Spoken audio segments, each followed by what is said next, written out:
अ, आप खुद को चार्वाक बोलते हैं, तो चार्वाक का यहाँ पे मतलब क्या है? क्योंकि इंडिया में अभी भी जो भी हिंदूज के माइंडसेट में यही है कि हमारी जो फिलॉसफी है, हिंदू फिलॉसफी, वो सिर्फ थीइस्ट वाली है, सिर्फ पूजा पाठ वाली है।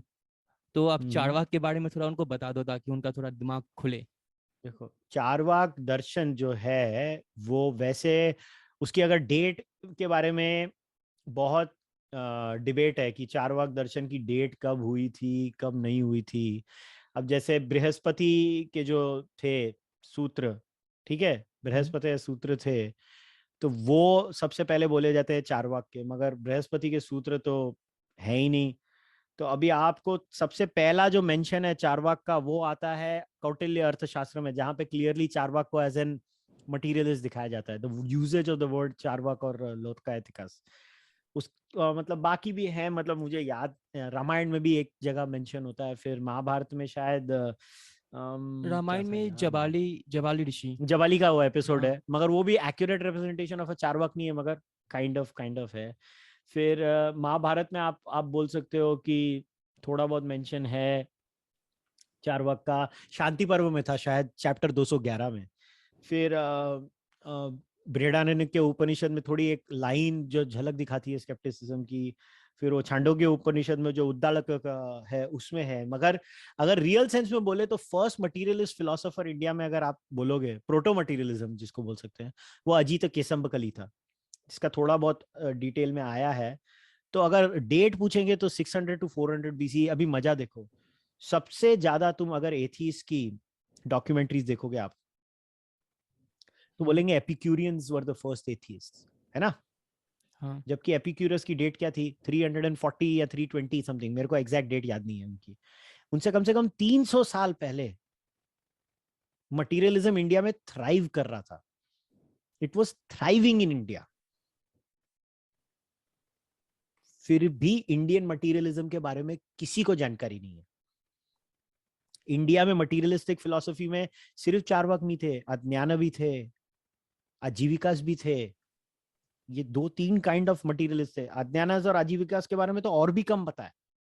चारवाक के बारे में फिर भी 50 पेज है। हम्म। मतलब सर्वदर्शन संग्रह में पहला चैप्टर है, सर्व सिद्धांत में कुछ 15-16 श्लोक हैं, ये आदि शंकर का जो सर्व सिद्धांत संग्रह है। फिर प्रबोध चंद्रोदय है, जो कृष्ण मिश्रा का, क्या नाम है उनका, कृष्ण मिश्रा थे, क्या नाम था यार, मेरे को नाम है एक तो मेरे को याद नहीं रहते। हाँ, कृष्ण मिश्रा थे। फिर ये तीन पुस्तकों में इन्होंने पूर्व पक्ष रखा है चार्वक का। और फिर एक थी वो, अभी जयरसी भट्ट को भी वो लोग क्लासिकल चार्वक मटीरियलिस्ट नहीं बोलते हैं, क्योंकि जयरसी Bhatt was like a नाइलिस्ट।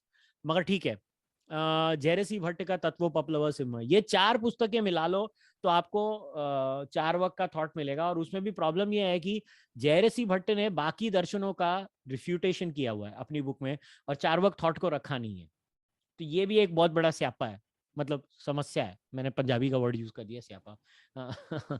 So problem यह है कि आपको जो भी चार्वाक दर्शन के बारे में मालूम है वो primary source of a secondary person, ये प्रॉब्लम है। तो चार्वाक दर्शन तो है पुराना, अभी मेरे जैसे लोग हैं कोशिश कर रहे हैं उसके बारे में, पढ़ता हूँ जितना पढ़ सकता हूँ पढ़ता हूँ, जितने भी प्राइमरी सोर्सेज ढूंढ सकता हूँ पढ़ता हूँ। और चार्वाक का फिलॉ, जैसे इंडिया में 5 एलिमेंट्स होते थे ना, अर्थ, वाटर, फायर, एयर, आकाश, ईथर। हम्म। तो चार्वाक कहते थे ईथर में नहीं मान सकते, क्योंकि ईथर को परसीव नहीं किया जा सकता था। तो वो सिर्फ चार चार एलिमेंट्स में मानते थे। दूसरा 6 प्रमाणों का सिस्टम था। चार्वाक सिर्फ प्रत्यक्ष को मानते थे, perception, direct and indirect perception को। वो बोलते थे सेंसेस जो होती हैं उनका और जो चित्ती है, मनस का इंटरेक्शन होता था, एक्सटर्नल इंटरनल उससे आता था। और वो इन्फ्रेंस का भी ऐसा है कि कुछ स्कूल बोलते हैं चार्वाक इन्फ्रेंस में बिल्कुल नहीं मानते थे, बट कुछ लोग बोलते थे कि inference is found true as per the Charvakas, अगर वो लोक व्यवहार में यूज किया गया है। सो फॉर एग्जाम्पल, लोक व्यवहार में अगर आप इन्फर कर रहे हो from point A to point B होएगा, तो वो चार्वक उसको एक्सेप्ट करते थे। उसमें भी बहुत डिबेट है। मगर पॉइंट ये है कि 6 प्रमाण की जगह चार्वक 1 या 1.5 प्रमाण में मानते थे। ये चार्वक चार्वक की एपिस्टोमोलॉजी थी। फ्री विल में भी बहुत इंटरेस्टिंग है, जैसे अभी आजीविकास थे, वो फ्री विल में नहीं मानते थे, चार्वक फ्री विल में मानते थे। फिर चार्वाक रिचुअलिज्म में नहीं मानते थे, वो रीइंकार्नेशन में नहीं मानते थे। वो ट्रांसमाइग्रेशन ऑफ सोल्स में नहीं मानते थे। उनके हिसाब से शरीर ही आत्मन है, और शरीर गया आत्मा गई, खत्म, गेम ओवर। और कॉन्शियसनेस के ऊपर उनका एक्चुअली जो व्यू था इतने साल पुराना था, वो is very much in line with current scientific conscious view. उनका पॉइंट ये था कि कॉन्शियसनेस एक एपिफेनोमेनन है, कि मतलब it is a by product of matter, कि हमारा ये मैटर डेवलप हुआ और कॉन्शियसनेस उसका बाय प्रोडक्ट है, विच इज वेरी इंटरेस्टिंग कि इतने साल पहले लोगों ने ये सोचा था। हाँ। मगर उनकी एक्सप्लेनेशन थोड़ी क्लमजी है। वो बोलते हैं by product of matter that has arise out of these 4 elements, earth water air fire, मतलब इट्स काइंड ऑफ क्लमजी, मगर ठीक है, उस टाइम पे ऐसे ही होते थे लोग। बट ये basically long story short Charvaka दर्शन है। मैं एक्चुअली एक ऐसे लिखने वाला हूँ चार्वाक दर्शन पे, मैं अभी ऑलरेडी इन द प्रोसेस हूँ, लिख रहा हूँ। तो I am not, I mean I am in the process of researching, I have to read a lot of papers.